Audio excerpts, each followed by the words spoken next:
We'll hear argument next this morning in Case 10-1018, Filarsky versus Delia. Ms. Millett.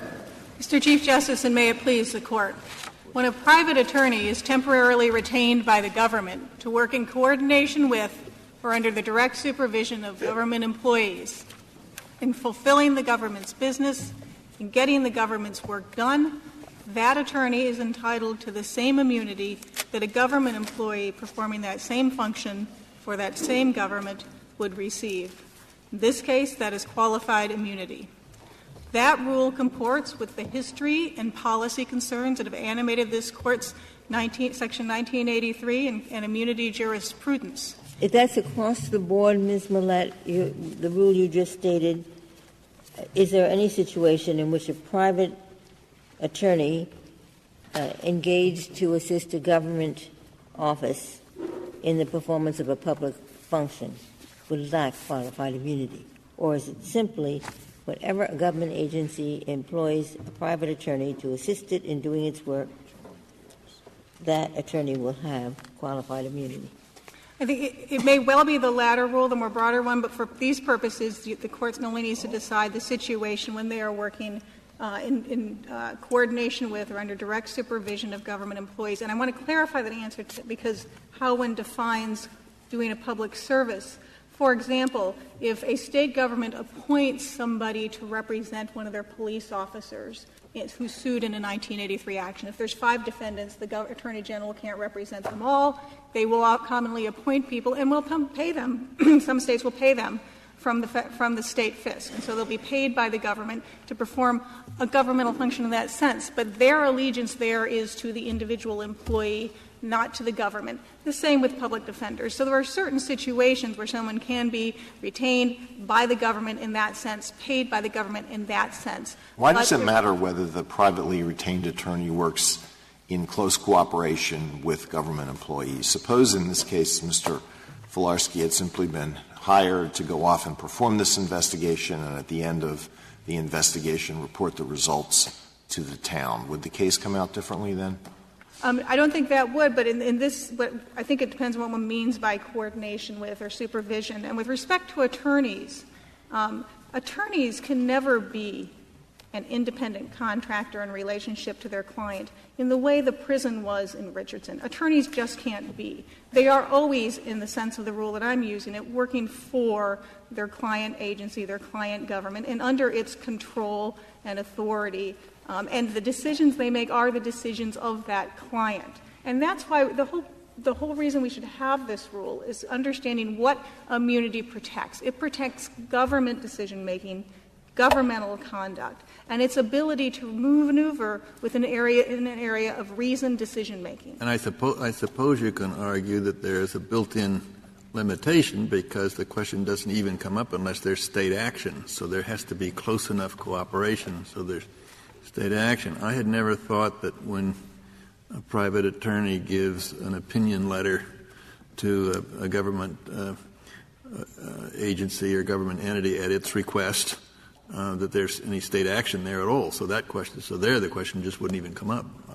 Right. Am I correct? Certainly the state action limitation both limits the operation of this rule. There's many times attorneys or others who work with the government will not implicate the state action rule. And that's sort of the irony of this case, and I think it would not be uncommon in attorney cases. The only reason this was a tort or an alleged tort is because the government was involved, because governmental actors took his advice, conducted a search, he didn't, issued an order, he didn't. And yet we're left in this odd world where the only way this constitutional tort lawsuit can go forward is without the government. Now, 1983 is about deterring governmental conduct, but this Court's immunity jurisprudence says we don't over-deter, and we want to allow the government to operate within a realm of reasoned decision-making. And they need to operate within that realm, get reasoned advice, and make reasoned decisions, regardless of whether the source of the advice is a temporarily or permanently retained attorney. The need is for reasoned decision-making. And if you over-deter, which is what an action against the private attorney, who is now charged with litigating and defending the government's allegedly unconstitutional conduct, standing all alone while all the government actors have walked away. That turns Section 1983 on its head. But your test, and this is, I think, goes broader than the articulation of the test, doesn't give this private attorney much assurance by itself. It's sort of a multi-factor. Is he coordinating? Is he under the supervision? Is he really doing public service? I mean, if the idea is to give him sufficient breathing room so he doesn't stop, and when, as in this case, he's threatened that we're going to sue you if you do this, he has to think, well, now, am I being supervised by the government? Am I coordinating with the government, or am I telling them what the test itself undermines the asserted purpose?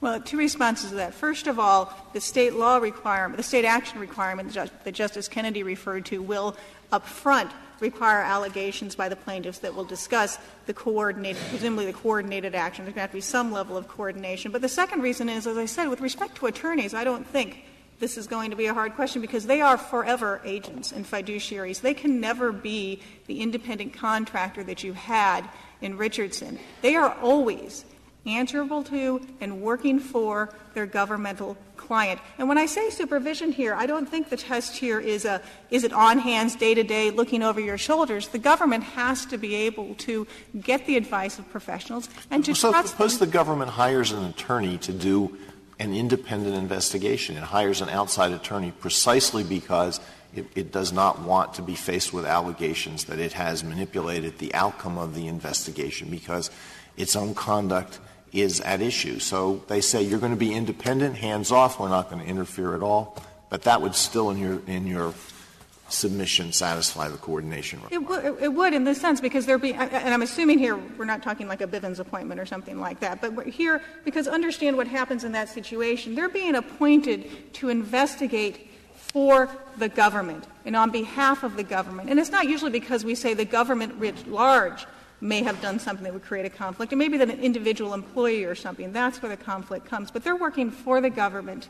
The government is their client. They are not freewheeling independent contractors. What is the difference between that and the prison situation? The private prison, the guard in the private prison is performing a function that has been delegated to that or assumed by that entity pursuant to a contract. I don't understand exactly what the difference is. The difference is there's a practical difference and then a legal or doctrinal difference. The practical difference is that in Richardson it was a quite unique situation where the government really had washed its hands of the prison operation. It had put the day-to-day operation of the prison, the decision-making of the prison, how we treat the prisoners, entirely in the hands of a private contractor, subject only to what this Court said was very limited supervision, essentially in contract terms. But it had ceded that authority, and it did not exercise the control. It did not exercise the day-to-day decision-making, and that's where we get into the doctrinal point. So the decisions that were being made there and that the lawsuit concerned, there wasn't a single governmental defendant named in that case. It was just the private company, the private guards that were at issue there. And the decisions that were made were the private company's decisions. And so this Court said that's not what qualified immunity is out to protect. It is to protect what? The government's decision-making, the special concerns that arise when you are bringing lawsuits that are designed to regulate, limit, deter governmental decision-making. We have to protect that area of reason. If the government's not making the decision, they've passed the buck. They've handed it off. Why isn't that the nothing case here? I'm sorry? It seems to be that there's enough evidence that the lawyer was the one who held the investigation. The people who attended the meeting between the lawyer, the respondent, and the other personnel that were there were acceding to what he was doing. The chief, he goes to the chief and he says, I want you to do this. And the chief is relying on him, not his own independent judgment, to issue the command that's contested here. So that sort of puts your argument on its head, because it appears that he was more the independent investigator than he was the individual under the control of the agency. Okay, well, first, a couple of responses. First of all, No, that's nothing like Richardson. This was the government's investigation. They initiated it. They brought him onto the team for his expertise, much like prosecutors might bring on a psychologist to evaluate a criminal defendant. Now, are the prosecutors going to sit there and say, psychologist, you should ask this question, or are they going to defer to the medical expertise? That's the same. This argument seems to fall under what Justice Scalia termed the functional test, that he's serving just like any other government lawyer.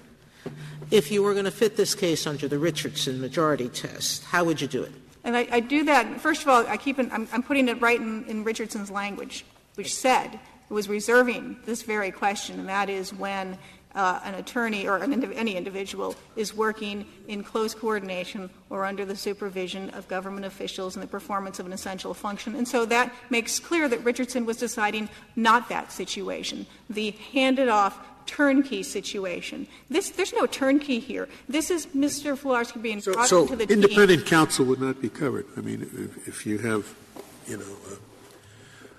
counsel appointed because to show that the administration is disinterested in this prosecution and you get independent counsel, the Attorney General says, I will not interfere with him. The President says, I will not interfere with him.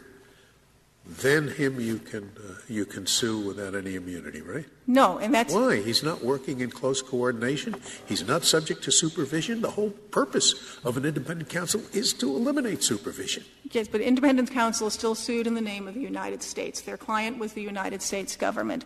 That is the interest in which they worked. They had a client that they were answerable to. They were not freewheeling independent contractors. They were attorneys with a client. Excuse me, weren't the prison guards who were suable in Richardson, weren't they suable under 1983 as acting under color of law?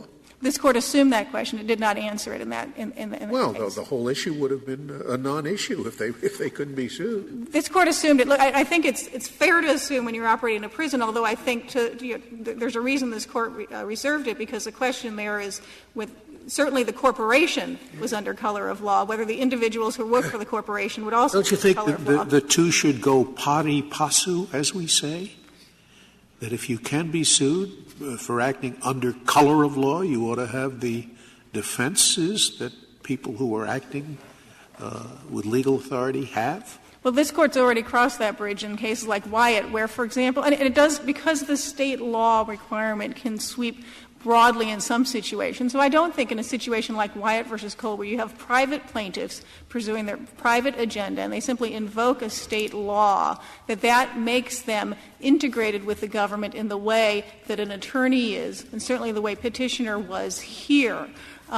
That they're not part of the governmental team, and they weren't making decisions in the interests of the government. There was no governmental decision making to protect there, and that's what the rationale this Court gave for denying qualified immunity in Wyatt. The key here is that you cannot protect governmental decision making in this context without protecting the source of advice for that decision-making. Lawyers are not supposed to be cowed by the exigencies of the situation. We're worried in qualified immunity with protecting governmental actors to make sure they will feel comfortable doing the right thing rather than being intimidated in the situation we had here. Lawyers have that professional obligation in the first place. So why does a lawyer need the defense of qualified immunity? There are a couple of reasons. First of all, that rationale would mean no government lawyers get the protection either, because they have that exact same obligation of fealty. And we don't apply that rule. That hasn't even been questioned. And the reason we don't is we understand that this is it's a more layered inquiry into timidity. First of all, we don't even want the subconscious pressures that would come with full freight liability for governmental conduct to any angry third party, even subconsciously interfering with the decisions of government lawyers temporarily or permanently retained. Secondly, we want the government to be able to get the advice, to be encouraged to get the advice. Section 1983 must support governments getting legal advice to counsel them in complying with the law that Section 1983 enforces, but government will be deterred from obtaining legal advice if the cost of getting an attorney, especially if you're a small town, municipality, county, you can't afford a full-time staff. And the cost of getting an attorney is All those things that qualified immunity wanted to protect against are reasonable decision-making that we thought was protected by qualified immunity is now on trial, and we have to be there as witnesses, and a jury is going to assess liability for a reasonable governmental decision. Ms. Millett, our cases have said that we're supposed to look not only to policy but also to history. Would you disagree with the premise that a person in your client's position historically would have had at most an actual malice defense or a reasonable cause defense? Would a person have anything more than that? They would have had the same sort of good faith defense that this Court in Harlow turned into qualified immunity, both as lawyers. But in Wyatt, we said that that was a very different kind of immunity than the Harlow immunity. And we said historically it provided no basis for giving Harlow immunity.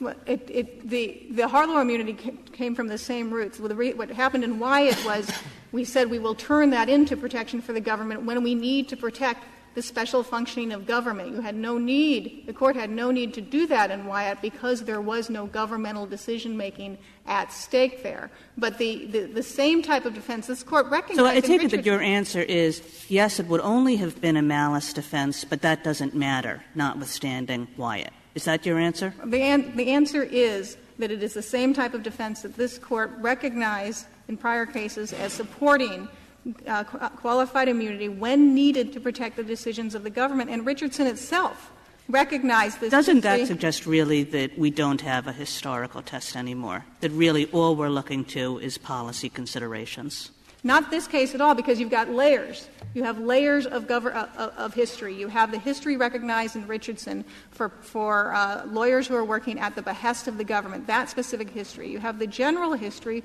where attorneys were provided a reasonable and good faith, malice and probable cause type of defense, which again is the type of defense that gets turned into qualified immunity when needed to protect government's reasoned decision-making. And if I could reserve the balance of my time. Thank you, Ms. Millett.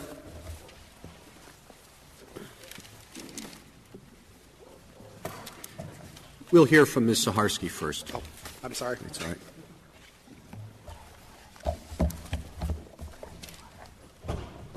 Ms. Filarsky?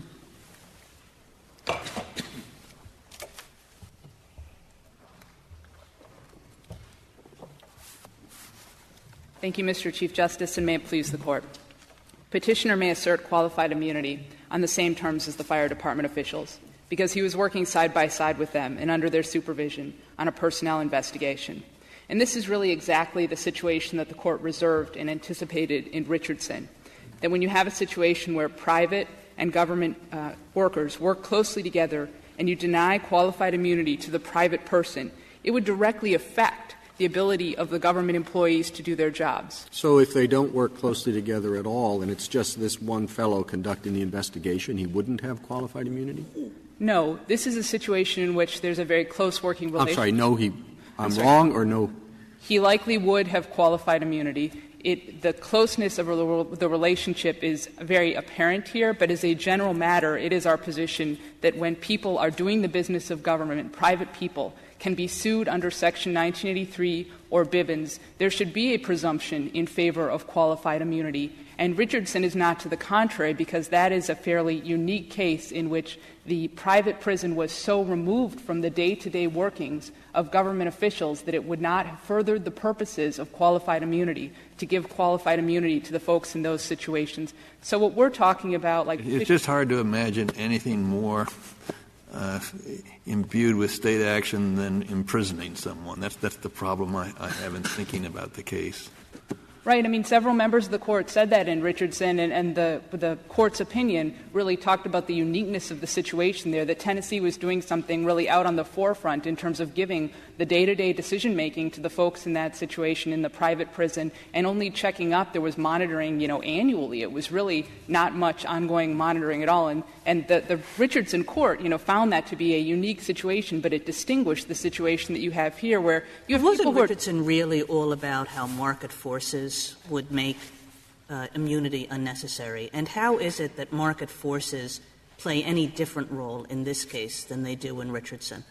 Well, we understand the Court's discussion of market forces to be really important in the context there, where you don't have individuals who are working closely with government. The Court needed, and the purposes of qualified immunity wouldn't be served in terms of deterrence and ensuring good government decision-making. That the market forces discussion was the Court reassuring itself in those circumstances that there would still be private prison companies that would be willing to take on the business of government and would be able to do it, consistent with the Constitution. So we don't understand the Court to have been setting out market forces as a test for qualified immunity because, as your question seems to suggest, taken to its logical conclusion, any time a private person is being hired by the government, you could say, well, there's a market for the person, couldn't someone else fill those shoes, et cetera, et cetera. So we think the Court's market forces decision was fairly confined to what the Court itself described as a unique situation in Richardson. And do you think market forces do operate differently here, or is it basically the same thing?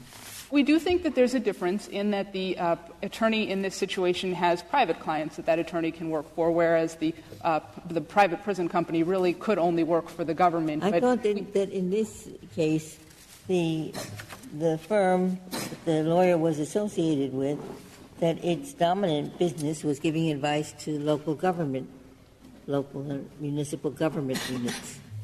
Yes, I mean, that was an important part of the firm's business, but Mr. Filarsky is trained as an employment lawyer and has, broad training and expertise in employment-related matters. So there's certainly other work that could be done. But, what we thought the core of the Court's decision in Richardson was really focusing on the purposes of qualified immunity and whether they would be furthered by giving them to the private prison and the private prison guards. The Court You seem to assume or to acknowledge or to concede that market forces do not operate for government employment, that all government employees are doing it out of love, that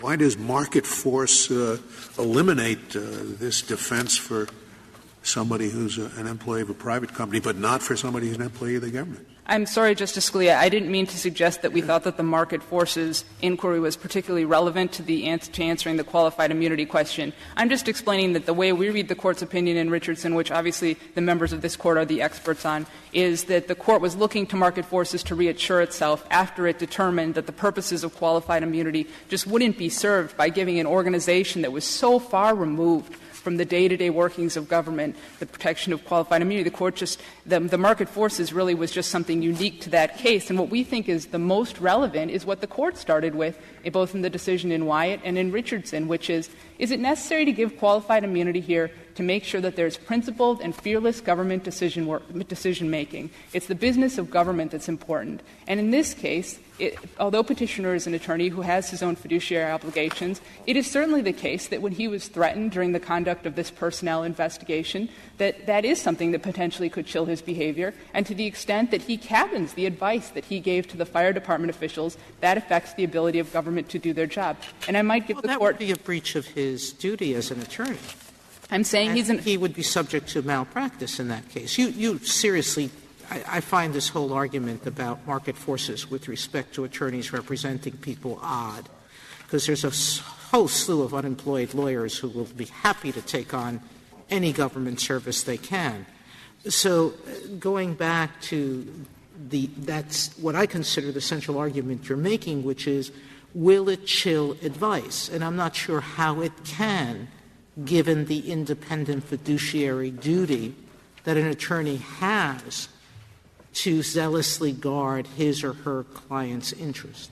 I'm saying that an attorney's in a difficult position there, and it's the same position that a government attorney would be in, and the Court has extended qualified immunity to government attorneys who are in this position, either giving legal advice, like in the Burns case, or serving as prosecutors, and there's just no difference when he's operating in this case that would make him distinguishable from a government attorney. To answer another suggestion, I think, in your question, the Court talked about, in terms of deterrence and chilling, making sure that there were talented candidates who wanted to take on the position of government. So the Court has never said, we're concerned about wiping out the market entirely. It said, if there is a segment of the market that will not take on this business anymore, that's a fairly serious problem when we need to make sure that the government of business is done.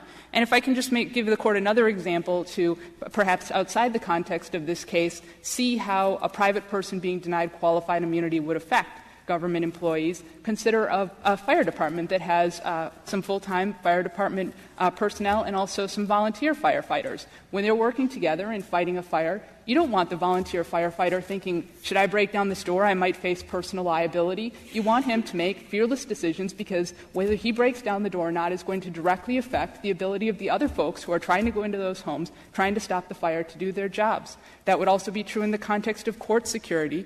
The United States Marshal Service sometimes uses private security guards, and we have direct supervision and control over them. But what if it's 100% purely volunteer fire department? I mean, the town, whatever, contracts, outsources, whatever, but it's just run by volunteers. Is your answer the same? I'm trying to get at your point about they're working with or coordinating with government employees. And your argument seems a little derivative. You're saying the whole point is to protect the government employees, and you have to have qualified immunity for the non-employee to do that. But does your argument apply when there are no government employees around? It's just difficult in the fire department situation, even if there is an all-volunteer force, that there wouldn't be some type of direct supervision by the mayor, by the city council, et cetera. You know, that's particularly in the local government situation. Those folks would tend to work fairly closely together.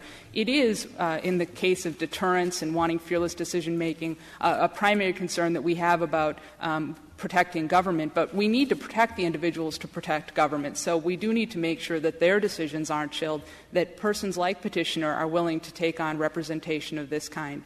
And the Ninth Circuit's suggestion that no private person should get qualified immunity even when they're doing the day-to-day business of government is just one that can't be reconciled with this Court's decisions in Wyatt and Richardson. There's another part of qualified immunity, and I know it's not teed up in this case, but why is it reasoned decision-making to recognize you can't enter a home without a warrant, but you can tell the occupant to bring out every item that you want to see? It seems to me that that's not there's clearly established law to say that's wrong. Well, the Ninth Circuit found that it wasn't clearly established law. I understand that it's a fairly difficult Fourth Amendment question, but as you say, it wasn't teed up in this case. There wasn't a petition on this question. It wasn't raised in the brief in opposition. You know, in light of the fact that the Ninth Circuit found it wasn't clearly established, it probably wouldn't make sense for the Court to address it. One thing I might point out along those lines is that both the District Court made a finding on page 49 of the Joint Appendix, and then the Court of Appeals made a finding in its opinion, and this was the reason that the Court of Appeals found it wasn't clearly established, was because there was no attendant threat in terms of employment consequences to respondent in this case. Another question that's not teed up and I guess not presented, I'm just curious to know about the history of the case. Was it argued that there was no state action here? And in your view, is that a very simple question to answer? In terms of the argument, Petitioner conceded throughout the litigation that he was a state actor. In the complaint, respondent actually suggested he was an employee of the city. In terms of whether he was asserting the authority of state law, it does seem fairly clear that he was asserting the authority of state law here. Thank you. Thank you, counsel. Mr. McGill. Thank you. Mr. Chief Justice, and may it please the Court, the Petitioner has not demonstrated a historical basis of immunity at common law for somebody in Mr. Filarsky's situation. But the Petitioner has also not shown that the immunity's purposes also serve Mr. Filarsky's situation here. I want to put those two issues aside. We'll talk about that in a minute, but I want to address the issue that has been most discussed the most, which is the Petitioner's test. The test that the Petitioner proposes that this Court adopt is one that is very difficult to use. The test is simply whether the individual is temporarily retained in the functional equivalent of a government employee, considering three factors. The three factors are, one, the nature of the role performed, the close supervision, annual coordination with the government official. Well, what about your test? What is your test? Well, our test is Richardson. I think Richardson is the correct analysis. The Court starts with looking at a historical basis of an immunity at common law, and then from there works to the policy reasons. Well, suppose you have a lawyer who's a part-time employee. Does that matter? A part-time employee of a part-time employee of a government unit. Well, he would receive Harlow immunity. So the difference, your difference is between an employee and an independent contractor? Absolutely. And isn't that often a very difficult determination under the law? No, I don't think so. Anytime, like in Mr. Filarsky's situation, Mr. Filarsky is a for-profit law firm. You know, he sells himself as an experienced professional in the field, providing legal services to the city. But there are a lot of I think well, there are a lot of law firms. I think all law firms other than public interest firms are for-profit firms, and the attorneys are part-time employees of municipalities and other government units to perform various functions, part-time judges, part-time prosecutors. Well, the Court's made a distinction in its past decisions about functions that are integral to the judicial process. So when you talk about a judge or a prosecutor, that's a special function. That's sort of a different situation. But never has there been an immunity for an attorney just because they happen to be an attorney. There is no historical basis for that. And neither the petitioner nor the respondent nor the seven amici have. Well, now you're talking about history, but I want to know how the courts are to determine and why it should matter how a municipality sets this up. Suppose the town had hired Mr. Filarsky as a part-time town employee. So he certainly has a 1-year contract or 6-month contract or something for a certain amount of money to perform services for a certain number of hours. You would say that he would be entitled to qualified immunity then? No, I would say that he would not be entitled to qualified immunity. Why?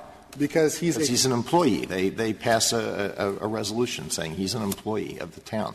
Well, they passed a resolution to hire him and his firm to provide those services on a temporary basis or a basis of 6 months. But he still is an outside attorney, and he's probably has other clients and has other interests involved. And the situation is different. It's an entirely different system when you have a private law firm operating for profit. Year-long employment is not employment? If I accepted a government job for only a year, I'm not a government employee. I don't understand that. Well, as I understood the hypothetical, if that individual is working as an employee of the city, then he's working as an employee. He's hired for 1 year. It's a 1-year contract. Why does that make him not an employee? Or is it the fact that he's a lawyer? No. And all lawyers have a certain independent responsibility. They can't do some things that government superiors might tell them to do, right? So are you going to say all lawyers cannot plead qualified immunity? Well, our position here in this case is that Mr. Filarsky was not necessarily acting in the role of an attorney. He was functioning as an internal affairs investigator. And it's doubtful that he would have maintained an attorney-client relationship with the city, given that he was hired and retained to conduct a fact-finding. Yeah, it makes it even easier then. I thought the attorney thing would help you. But if he's not even functioning as an attorney, he's functioning as a government investigator. But if he has other clients and he works for profit, then he operates in a different system. Okay. And he's not subject to the same system. But if they'd employed him for a year, exclusive employment, no other clients, you'd say that's a different case. If they employed him for longer than a year? No, I'm saying year. In fact, 364 days. Okay? And the deal was you're going to work for us and nobody else. You have no other clients. Well, I think then that's where you'd have to look at the policy considerations. I understand that. How do you look at it? If he's still does that case come out the same way or not? No, I don't think it does. If he's taking that position for that term, that 1-year period, to make money for profit, and then next year he's going to work for somebody else. Everybody takes a position to make money for profit. Now, how many government employees work for free? But he may be, in that instance, trying to form a relationship with that municipality and enter into a longer-term contract. No, he's not. I mean, yeah, he may be, I guess. But assume he's not. He's just a lawyer who's been hired for 364 days to work for nobody but the government. And you still say that he has no immunity in what he does. He gets to investigate for the government. Absolutely not. He gets no immunity in that situation. 2 years, though. 3 years. I'm a lawyer who the longer you go, enters a contract for life with this government to investigate. At that point, does he get the immunity? No, because there's still not. There's no historical basis for immunity. It just wasn't there for that function that Mr. Filarsky was providing. There's no historical basis for it, and typically that would end the court's question. That would end the inquiry. You only get to the policy considerations. I thought you were drawing a distinction between employees and independent contractors. Is that the distinction you're drawing or not? Well, the distinction really is if you are a private actor you're subject to a different set of rules. You're subject to the market pressures and the competition that are going to correct your behavior and are going to satisfy the same purposes that immunity provides. What would have happened if Abraham Lincoln today were there, and I gather what happened is they thought the local prosecutor is good, but Lincoln is better. So we'll let Lincoln prosecute this case. Now, in your view, Abraham Lincoln would not have had immunity, but the local prosecutor would have. Well, they did exactly the same thing, by the way. It was just that Lincoln had a better reputation. Every word was the same. As a historical basis, there does not appear to be immunity for private prosecutors. However, this Court over the years has provided immunity for the judicial But I'm asking you, in your opinion, when I write this opinion, is I could say not even Abraham Lincoln, when he acted as a public prosecutor, brought in for the occasion. In your opinion, he should not have the immunity that Joe Jones, the local prosecutor, would have. I'm just trying to get your opinion. I think that that's a much closer call. Is it you should say Abraham Section Lincoln 1983 didn't exist. That's your answer. What? That one, right? But I think it's a much closer call because of he was engaged in a prosecutorial function, which this Court over the years has. But investigatory functions, they don't get immunity. So if Lincoln had looked into it and said, I've looked into this, I don't think we should prosecute. And what they said was, use your judgment. No. Okay. So there are problems with both standards both ways. This is one of the things that is bothering me. Right. Imagine in this case, the lawyer sat down with the other fireman, the supervisor, and so forth. And they said, not necessarily this event, they said, we want to do X. And the lawyer said, I have to tell you, it's unclear whether X is constitutional or not. Now, because it's unclear, I also have to tell you that if you do it, you will not be held personally liable. Now, can a lawyer give that advice? Yes. When he does, of course, he's subjecting himself to personal liability. Now, it's that conflict that is worrying me, among other things. So what do we do about that? The lawyer is being asked to give advice to the client under the canons of ethics. He ought to have their interest at heart. And in doing that, he's subjecting himself to what could be hundreds of thousands, millions of dollars worth of damages or whatever in suits for malpractice. Is there a way, if we side with you, out of that dilemma?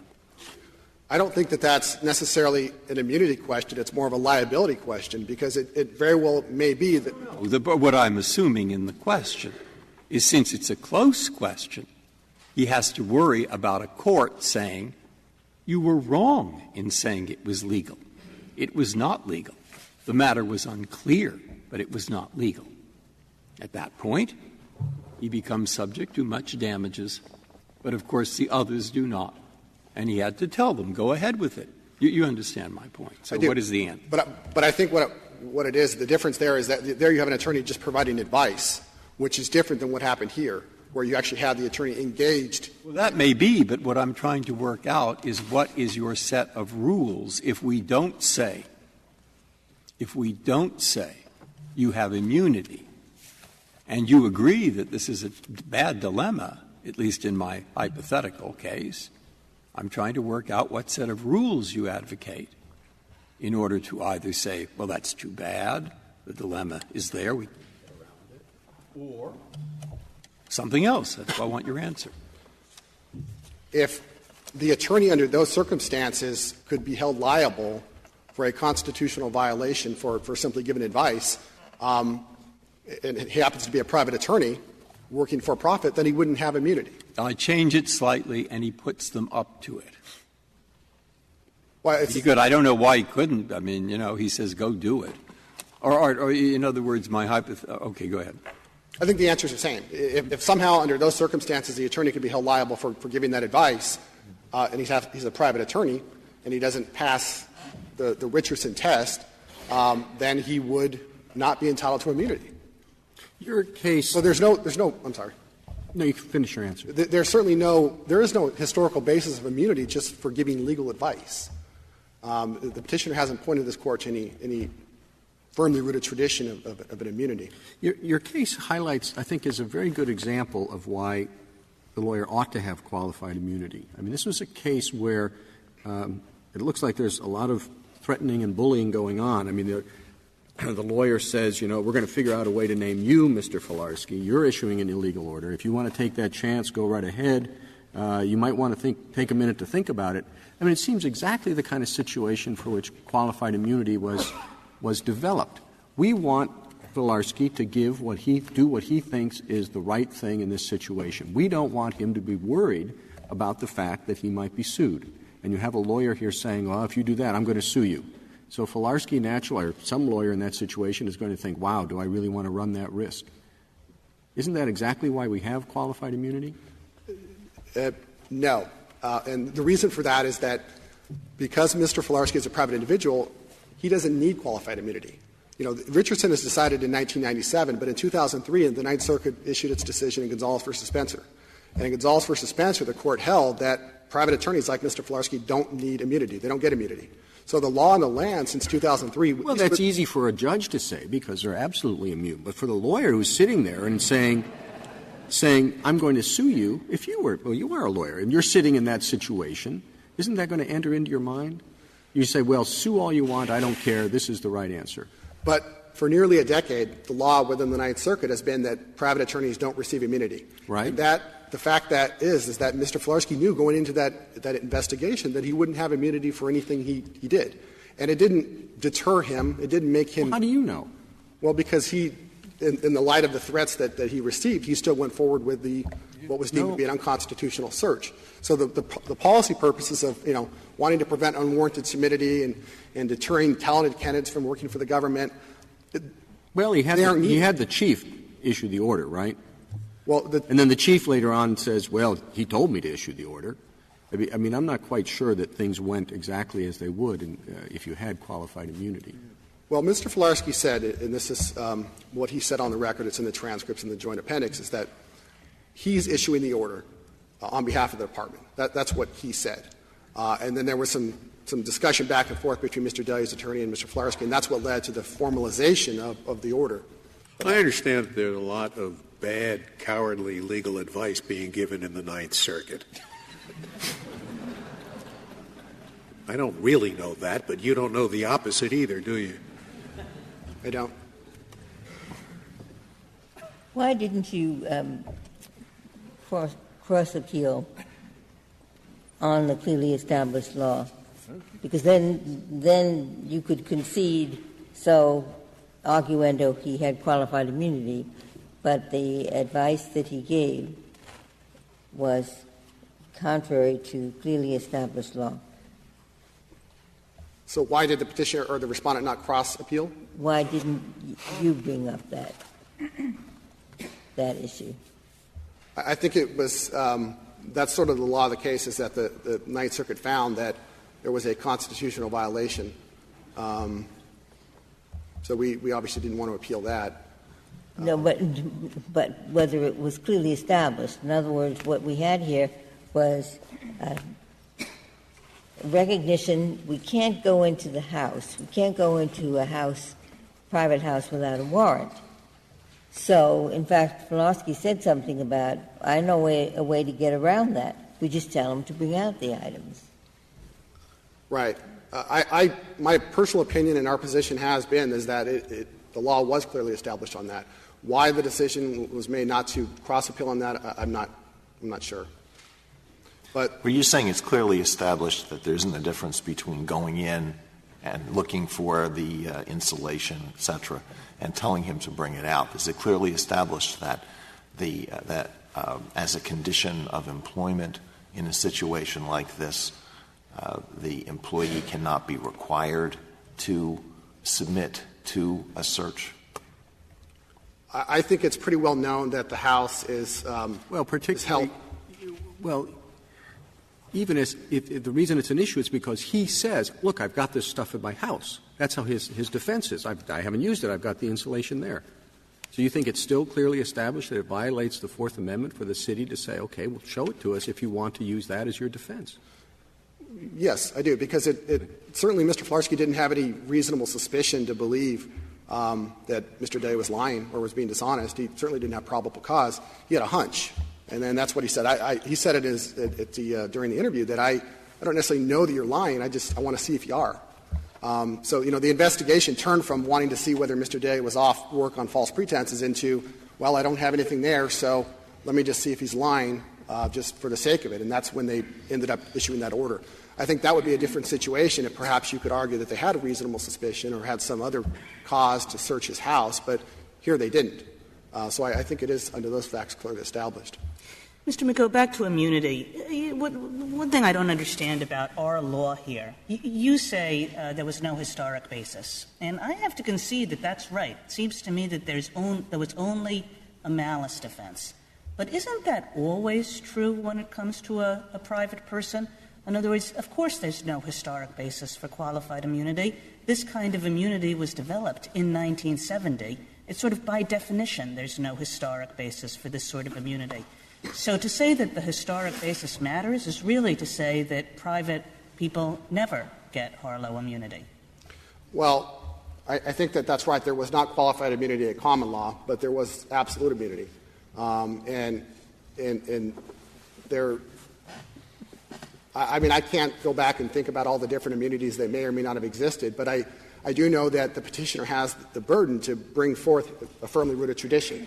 This Court has said over and over that it's not going to create new immunities. But the Court's cases are a mix of history and policy. The Court has recognized both absolute immunity, has recognized absolute immunity in instances where there was an absolute immunity at common law. Isn't that true? Right. And the rule about malice being the criterion of liability, that applied not just to private lawyers, but to government lawyers as well, didn't it? It did.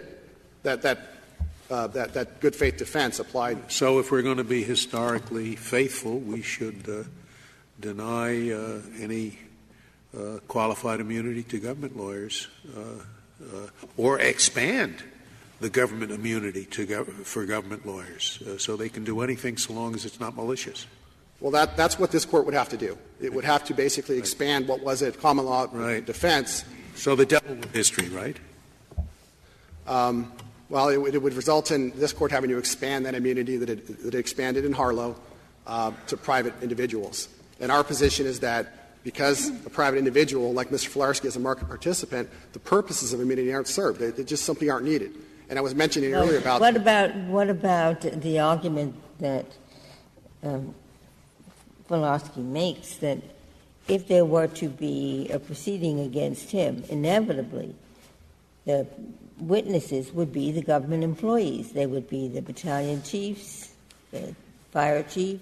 So one of the reasons for the qualified immunity is you don't want to disturb government employees in the routine performance of their work. Certainly in this case there would be disruption, distraction of these government employees. Well, there probably would be some distraction. That would be inevitable. But it would be no different than the distraction that the government would face when a private attorney is sued for any number of claims, malpractice or, some state law violation.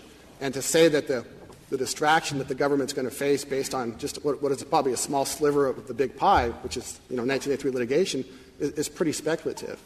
And of course, it doesn't answer the question that the government employer itself can still be liable under Monell. So even though the immunity may kick in and the individuals may get off or may not have to stand suit, there are still occasions when the government is still going to be there, so that distraction is still going to exist. What if Filarsky was there, hired to help the fire department with these, and he did absolutely nothing? He just sits there and watches. The battalion chief says, I want to do this, I'm going to go get the stuff, you bring it all out, and he just sits there. Doesn't see any reason to offer any legal advice or opinion. Could you still sue him under 1983? Well, I don't think he would be liable, but I don't think under that situation he would have participated in the. Really? He has an obligation as a lawyer to speak up if he thinks something illegal is going on? That's his job, and he just sits there quietly? No, I don't know that he would be liable under Section 1983. But if he were, and he were a private lawyer, he would not have qualified immunity. He would still be under the same Richardson test, where there's no historical basis for it, and because he's that private individual working under working for profit and subject to market pressures, he wouldn't. What if this for-profits? The significance of that eludes me. Sometimes people act out of a public service, and particularly in these sorts of situations, the town needs a lawyer and he's helping out. What if he were purely a volunteer? It'd be a different answer. If he were purely a volunteer, it very well might be a different answer. Because some of those policy concerns that Richardson talked about and discussed may not be present. So you have to apply the test to the situation you have before you. And what if he gives the city a discount? He's working for half his fee because it's the city. He wants to help out, but he can't do it totally for free. So it's 50% his normal rate. I don't know that 50% makes a difference. And earlier we were discussing the 1 year, the 2 year, and so forth, the length of the contract. I don't think that those things necessarily make a difference. The point is whether Mr. Filarsky was undertaking that representation or that role in a manner that made him subject to other regular market pressures. If he was performing a function and competing against other lawyers or other investigators performing that same function, then the point is there. He isn't going to be as timid because he's going to want to do a good job. And the same policy concerns that are present for that government lawyer aren't there for him as a private individual. Well, suppose a municipality or a state were to abolish all the civil service rules and all the special rules and go back to employment at will for government employees. Would that take with it the whole qualified immunity regime? I don't think that it would. In other words, it's the question whether or not if we abolished a merit system or a civil service system, would qualified immunity still be needed? I think if that were the question that that's a tough question to answer, but it very well may not be, because part of the decision in Richardson here was they are operating within a different system, private versus public, and if you start to make the public system look more like a private system, then it very well may be that immunity won't be needed at all. It seems strange because the immunities, at least some of the immunities, long predate the institution of the civil service system. Everybody is subject to market forces. Every person who works is influenced by market forces to some degree.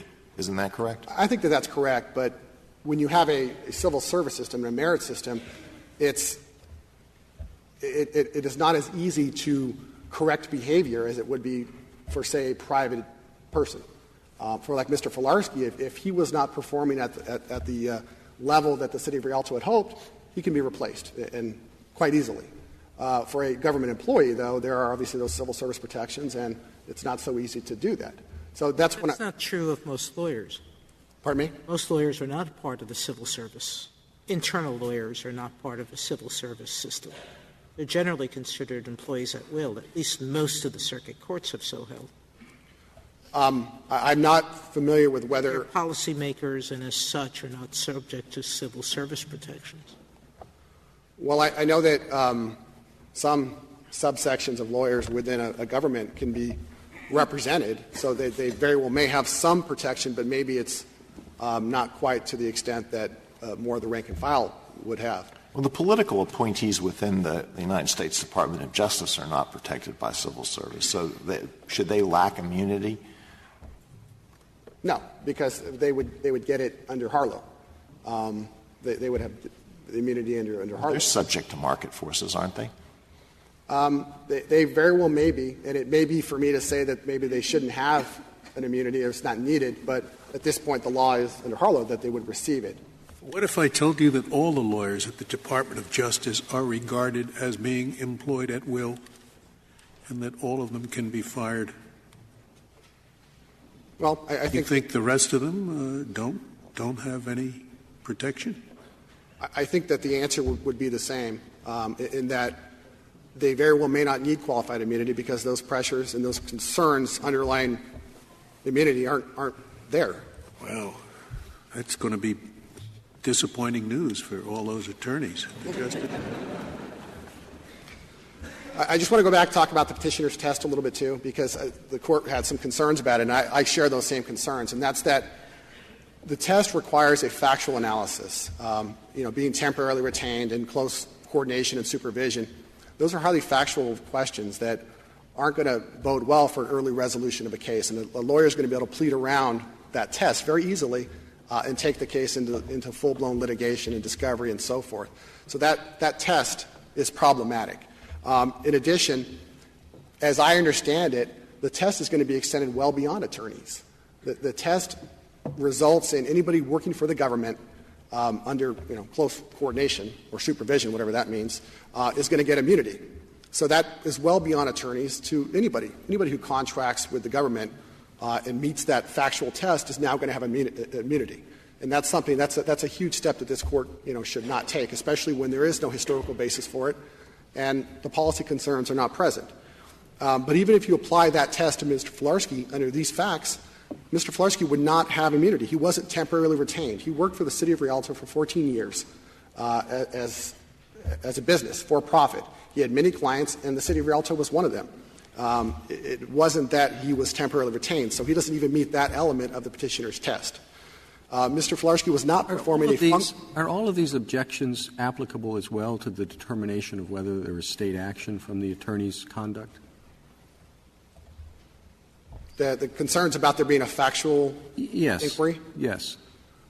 I don't think so. I mean, as an attorney, I would have to certify in a pleading that the relationship between the person I'm suing and the government. So I think that there would have to be information put forth in the pleading that would establish that, and I don't know that one could simply make up state action for purposes of pursuing a 1983 action. So it may be that there's a factual inquiry, but I don't think it's as great or nearly as great as the temporarily retained or the close coordination components to the petitioner's test.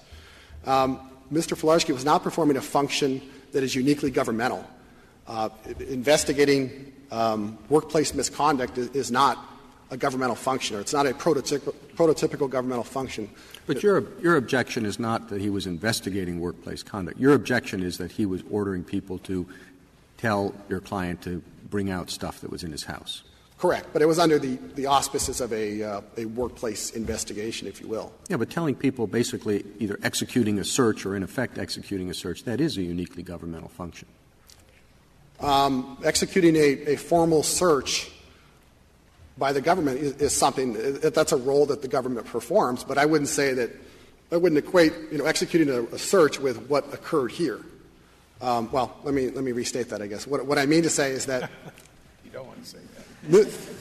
Mr. Filarsky, the function, the role that he was performing was that of an internal affairs investigator. Yeah, but if he did the same thing for a private company,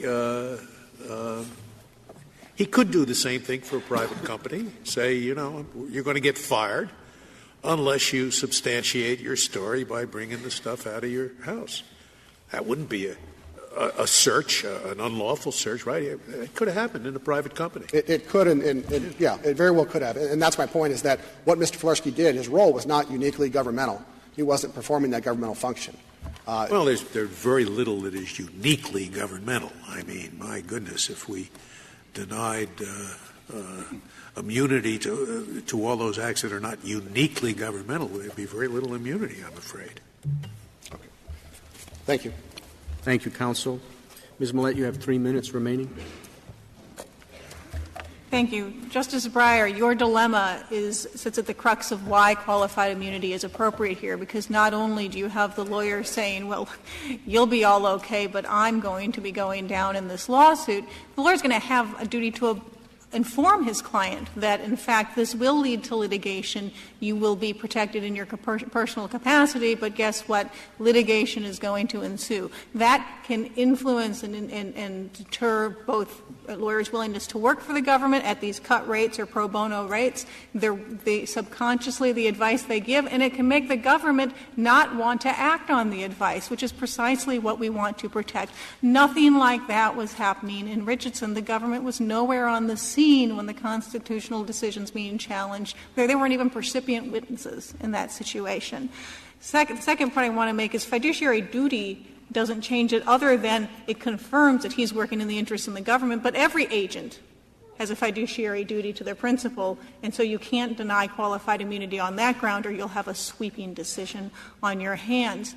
The market concerns, Justice Sotomayor, the test is not whether a warm body could be found to fulfill this operation if he won't do it. This is a completely different market from Richardson, where there's only one client for prisons, and that's the government.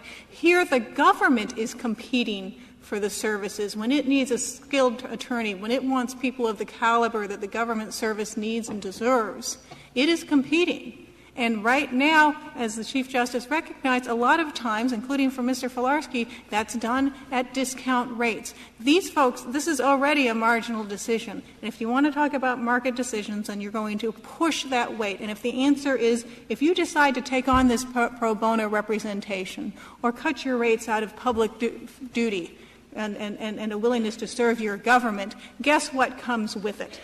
You alone will be left holding the bag at the end of this for the governmental misconduct. Section 1983 is supposed to deter governmental conduct. It is not supposed to deter the reasonable advice given by lawyers to governmental clients.